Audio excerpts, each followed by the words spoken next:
Continuamos entonces con el curso de Biblia que venimos haciendo.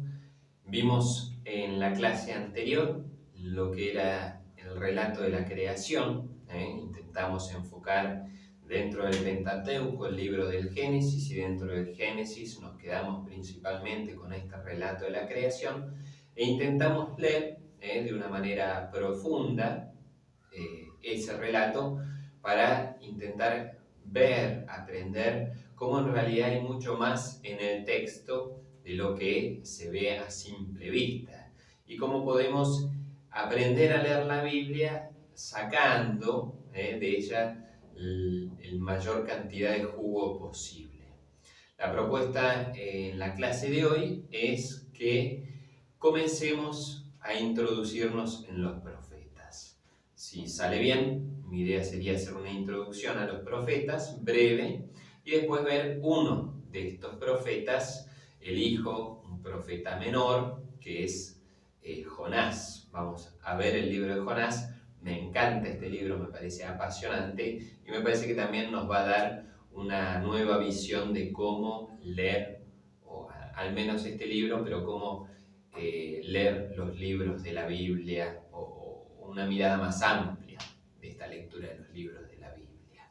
Entonces, como introducción a los profetas, algo en algún momento dijimos sobre los profetas, pero ahora lo encaramos más de lleno. Para tener una idea, acá sí retomo el curso que fui dando en Santa Rosa de Lima y dejo de lado aquel libro que les presenté ayer y que ya hablamos varias veces, aquel autor. Algún autor, para mostrar la importancia de los profetas, muestra cómo los profetas tienen un lugar central en el Antiguo Testamento de la Biblia hebrea. La Biblia hebrea es llamada Tanaj o Tanakh, ¿sí?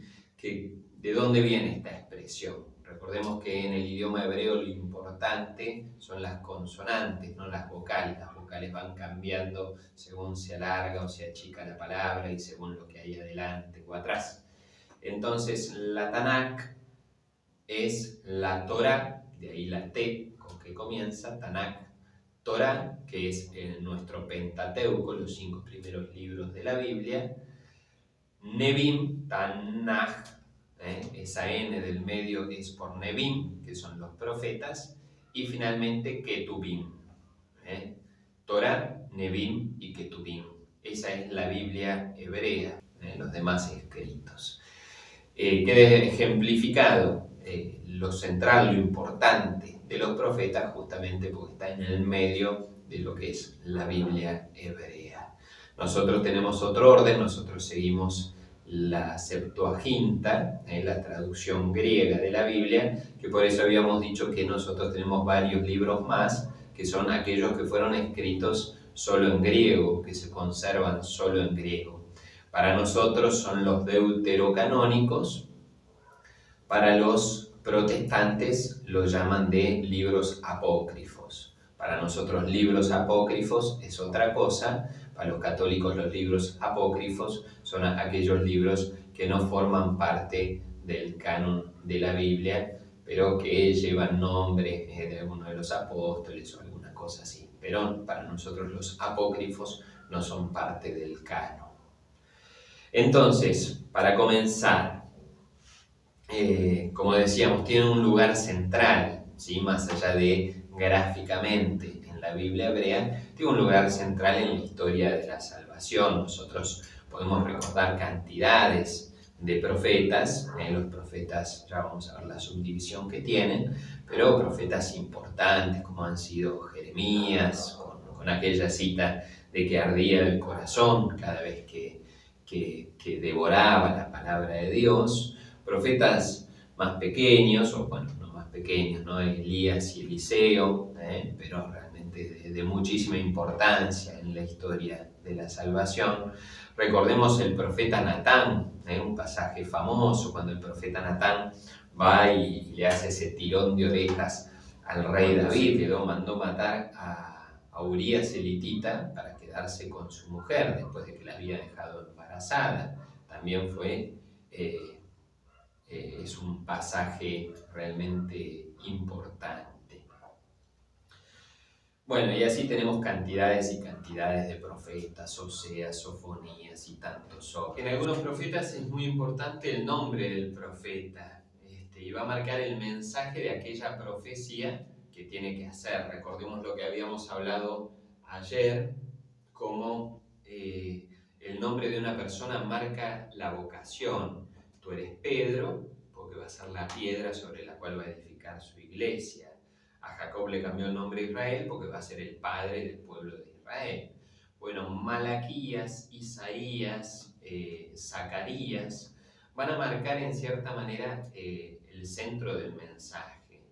Sacar, en hebreo, es recordar. Y el mensaje del profeta Zacarías va a ser recordar al pueblo de Israel la alianza. Malaquías, Melech, recuerden que es las consonantes y no las vocales lo que lleva la importancia. Malaquías, Melech, es rey. Y justamente el mensaje del libro de Malaquías va a ser recordar que Dios es el rey, que Dios reina. Isaías, ¿sí?, va a ser justamente que Dios es el Salvador, Dios salva, de ahí el nombre de Isaías. Simplemente un detalle, pero no menor, y a la hora de leer a algunos profetas es muy importante. Bueno, entonces decíamos que los profetas han tenido un papel fundamental a lo largo de la historia de la salvación, y en muchísimos lugares, muchísimos pasajes y muchos profetas vamos a ver que tienen la tarea de hacerle ver al pueblo de Israel cómo tiene que obrar, cómo tiene que actuar. Hay algunos pasajes que nos ayudan a ver esto. Vamos a ver Amós 8 del 5 al 7. Amós 8 del 5 al 7. A ver si lo marqué. A veces es difícil encontrar a los profetas, ¿sí? Mi profesor de Biblia, uno de ellos, nos quería cortar los dedos cada vez que usábamos el índice de la Biblia. De hecho, nos quedamos todos petrificados haciendo de cuenta que estábamos en el profeta o en el libro que él estaba leyendo, y la mayoría no se animaba a mirar la hoja, a mover la hoja, por miedo al reto del profesor. Yo prefiero que utilicen el índice y que vean la Biblia en el lugar apropiado en vez de estar escuchándome simplemente a mí. Repito, el curso de Biblia tiene como fin que tomemos la Biblia y que la empecemos a usar. Amós 8 del 5 al 7. Dice así: ¿Cuándo pasará el novilunio? Está el profeta anunciando, vamos un poquito más atrás entonces. Versículo 4. Escuchad esto los que pisoteáis al pobre. Una llamada de atención del profeta por aquellos que se aprovechan del pobre. Y queréis suprimir a los humildes de la tierra, diciendo: ¿cuándo pasará el novilunio para poder vender el grano, y el sábado para dar salida al trigo, para achicar la medida y aumentar el peso, falsificando balanzas de fraude, para comprar por dinero a los débiles y al pobre por un par de sandalias? Están esperando que pasen las fiestas propias, las fechas propias. ¿Para qué? Para oprimir, para hacer trampa, cambiar las balanzas. Ponían balanzas que pesaban otra cosa de lo que decía 1 kilo y en realidad pesaba 20 gramos, entonces le compraba mucho más barato las cosas al pobre. Le hacían, era una estafa, ¿no? Entonces el profeta Amós viene a tirarle las orejas a los compradores que oprimían al pobre campesino, y que terminaba vendiendo por 2 mangos con 50 la cosecha que con tanto trabajo, tanto sudor había ganado. Entonces el profeta Amós en esta cita se nos muestra cómo hay una noción moral en la mayoría de los profetas que buscan que el pueblo de Israel haga las cosas bien y camine por el buen camino. Muchas veces desde lo social, como veíamos acá, desde la opresión a los pobres y tantas otras cosas. Oseas 6, versículo 6. Porque yo quiero amor, no sacrificios, conocimiento de Dios más que holocaustos. Esto lo va a citar incluso Jesús en el Nuevo Testamento, que aparece muchas veces. buscaban, y había en algún momento de la historia, había una hipocresía gigantesca en el pueblo de Israel, donde ellos sacrificaban y ofrecían lo que tenían que ofrecer en el templo, cumplían con los ritos, cumplían con todo lo externo, pero no había amor, no había misericordia. En el Nuevo Testamento va a aparecer: quiero misericordia y no sacrificio, quiero misericordia y no sacrificio. Entonces, justamente invita al profeta Oseas a sacar esa hipocresía. Dejemos de adornarnos, la famosa filacteria de los fariseos va a ser más adelante con Jesús. Dejemos de ser rigurosos en las purificaciones, en los rituales, en las ofrendas, si después vas a terminar siendo un incoherente y un falto de caridad absoluta con los necesitados. Entonces, seamos coherentes, no dice dejen de sacrificar, sino bueno, si van a sacrificar y van a ser fieles a Dios en lo externo, sean también fieles a Dios en el amor y en la caridad. Vamos a hacer una división de los profetas. Están los profetas anteriores y los profetas posteriores. Los profetas anteriores son los que aparecen en el libro de Josué, Jueces, Samuel y Reyes. Acá tal vez invento, ¿no? Uno se preguntará, ¿anteriores y posteriores a qué? Supongo yo, no tengo certeza, que es anteriores y posteriores a la división de los dos reinos que hablamos ayer. ¿Por qué? Porque en los reyes están todavía los reyes, no es anterior y posterior al reinado, sino anterior y posterior, insisto, supongo yo, a la división de los dos reinos. Los profetas anteriores, repito, Josué, Jueces, Samuel y Reyes, todos los profetas que aparecen en esos libros. Acá es donde aparece el profeta que cité anteriormente, los profetas Elías, Eliseo, el profeta Natán y tantos otros.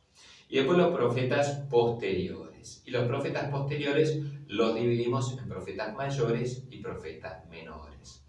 Los profetas mayores son Jeremías, Isaías y Ezequiel. Jeremías, Isaías y Ezequiel, y los profetas menores, todos los otros, entre los cuales aparece también el profeta Jonás, que vamos a profundizar más adelante.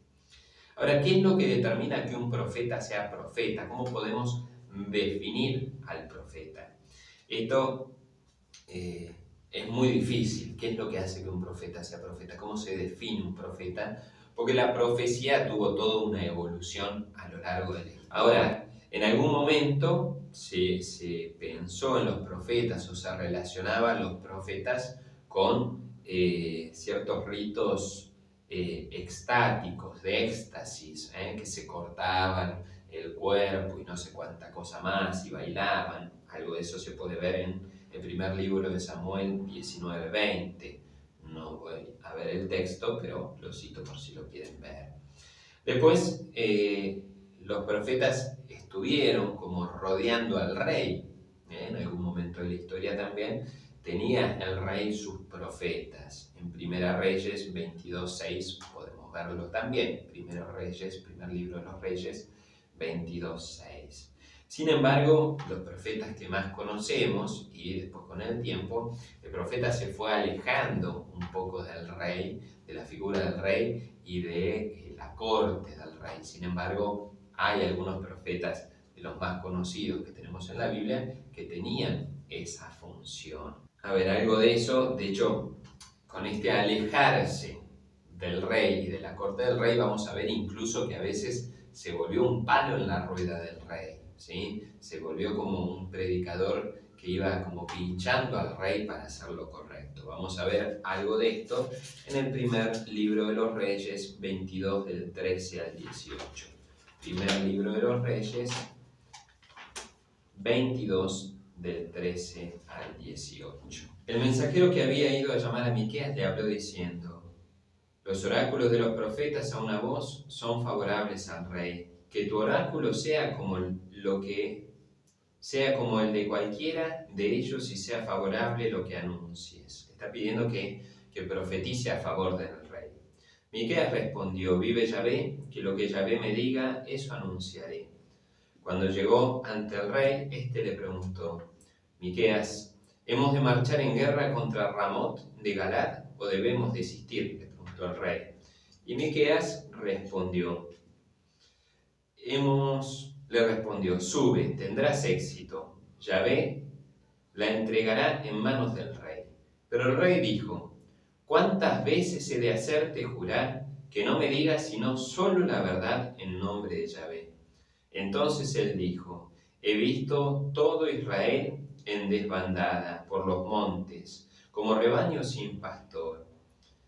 Dios ha dicho, no tienen Señor, vuelva cada cual en paz a su casa.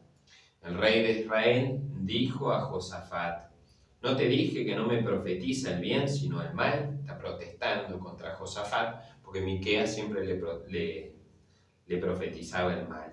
Dijo Miqueas, por todo ello escucha la palabra de Dios. He visto a Dios sentado en su trono, con todo el ejército de los cielos, en pie junto a él, a derecha e izquierda. Preguntó Dios, ¿quién engañará a Ahab para que suba y caiga en Ramot de Galad? Entonces unos decían una cosa y otros otra, hasta que el Espíritu se adelantó y de pie ante Dios dijo, yo lo engañaré. Dios le preguntó, ¿de qué modo? Respondió, iré y me convertiré en espíritu de mentira en la boca de todos sus profetas. Dios dijo, lo engañarás y vencerás. ¿Ves? Ve y haz como tú dices. Así pues Dios ha puesto un espíritu de mentira en la boca de todos estos profetas tuyos, porque Dios ha predicho el mal contra ti. Entonces dos cosas, después se vuelve más rebuscado el texto. Pero acá vemos tres cosas que decíamos, ¿no? O tres cosas, una la agregamos ahora. Lo primero es que el rey se aconseja por profetas. Había toda una banda de profetas que le predicaban a favor del rey, tratando de como incentivarlo, sí, anda a la guerra, no va a pasar nada. De hecho, antes de entrar Miqueas a predicar a profetizar frente al rey, hay uno que le dice, bueno, profetizale a favor, mira que ya todos le profetizamos a favor. Miqueas entra en esa, se hace el gil, podemos decir, y el rey lo pincha diciendo, no, profetizame la verdad. Y Miqueas dice, bueno, no vayas a la guerra porque vas a perder. El rey protesta, entonces ahí es lo que decíamos, el profeta, el verdadero profeta, muchas veces se tiene que enfrentar contra la voluntad del rey y tiene que mostrarle al rey que está equivocado, que lo que va a hacer no va a ser favorable, como en este momento. Y acá una tercera cosa que me parece muy importante y que nos hace bien reflexionar. Están los buenos profetas y los falsos profetas. Y durante toda la historia de la salvación, el rey o quien fuere, el pueblo también, va a tener que discernir cuáles son los verdaderos profetas de los malos profetas. De hecho, recordemos que a Jeremías lo terminan tirando en un pozo porque no le gustaba lo que predicaba y decía, vos no sos un verdadero profeta, y se lo querían sacar de encima y lo tiran en un pozo, y Jeremías la pasó mal en serio. Entonces hay un discernimiento en esto, los ejercicios ignacianos, e Ignacio de Loyola es el maestro, un discernimiento constante en nuestra vida de cuáles son las palabras que vienen de Dios y cuáles no, cuáles son las palabras del tentador. Juan 23, cuando convocó al concilio, habla de los profetas de calamidades, aquellos dentro de la iglesia, mismo dentro de la iglesia, que eran de un pesimismo absoluto y que no querían el concilio y querían quedar anclados en lo antiguo. No podían ver que el Concilio Vaticano II y el Espíritu Santo estaban llamando a una renovación, a un ayornamiento. Más allá del Concilio Vaticano II, más allá de los profetas del Antiguo Testamento, todo cristiano tiene que estar en un permanente discernimiento y una permanente escucha de qué es de Dios y qué no es de Dios. En esto los profetas nos ayudan. Habría muchísimas citas para esto, pero vamos a dejarlo ahí. Todo esto en la línea de qué es un profeta. Decíamos, es difícil definir qué es un profeta porque hay hubo toda una evolución en el profetismo. Sin embargo, acá nos ayuda la etimología en griego, profeis, insisto que soy malísimo con las lenguas, esto lo saco de otros autores. Profeta vendría de hablar en vez de, ser portavoz de, hablar ante alguien. Eso es el profeta. Lo vimos ayer con el Génesis y esta función profética de Adán y de todo cristiano. Hablar en lugar de Dios. Eso es la función del profeta. Dentro del pueblo de Israel, dentro del pueblo, va a tener la función de representar a Dios y hablar en su nombre. De hecho, si no me equivoco, era Jeremías que decía, quiero callarlo, con todos estos despelotes que se le armaban por hablar en nombre de Dios, quiero callarlo, sin embargo es más fuerte, no puedo, ¿sí? El famoso, me enamoraste Señor y me dejé seducir. Bueno, es la expresión de Jeremías de querer callar a Dios porque le complica la vida, sin embargo, su vocación es hablar en nombre. Y simplemente ya para terminar, algo que no me acuerdo si lo hablamos en algún momento, yo creo que lo quería hablar, no sé si al final lo dije. Solemos confundir al profeta como el que anuncia el futuro, el que dice lo que va a pasar. De hecho, con Miqueas puede pasarnos eso, con la cita que acabamos de leer. Bueno, profeta es aquel que predice el futuro, como el que tira las cartas, como el que lee los dados, por así decirlo. De hecho, había profetas que tiraban huesitos y en base a eso veían lo que iba a pasar. Sin embargo, eso no es lo característico del profeta, al menos para nosotros.